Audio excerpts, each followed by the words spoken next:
खबर शामिल करते हैं फोर्टाबाद से। उमरदराज Wattoo district bureau chief Bahawalnagar PN news channel के मुताबिक फोर्टाबाद में नौजवान फैज़ान मजहर मुल्किरा को दिन दिहाड़े बेदर्दी से नायाब ब्यूटी पार्लर के ओनर खातून की गाड़ी में पिस्टल की फायरिंग से कत्ल कर दिया था। ये खातून ब्लैकमेलिंग घिनौने धंधे में बदनाम है। मुलजमा शहर के बाअसर सरमायादार घराने से ताल्लुक़ रखती है।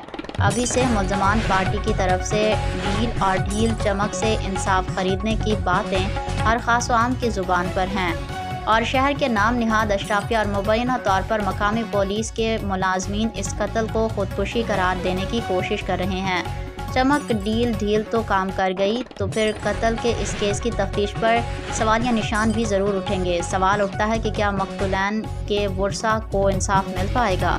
हम वज़ीर आला पंजाब मरियम नवाज़, वज़ीर आला पंजाब सुहेल ज़फ़र चट्ठा, सरबराह CCD पंजाब DPO बहावलनगर मोहम्मद इमरान खोखर से पुरज़ोर मुतालबा करते हैं कि फैज़ान मुल्किरा कत्ल केस के तफ्तीश जॉइंट इंक्वायरी टीम तश्कील देकर मुकम्मल शफाफ इंक्वायरी से तहकीकात कराएँ ताकि इस घिनौने जुर्म में शामिल हर किरदार और पहलू को कानून के मुताबिक कैफरे किरदार तक पहुँचाया ताकि दूसरों के लिए निशान इबरत हो।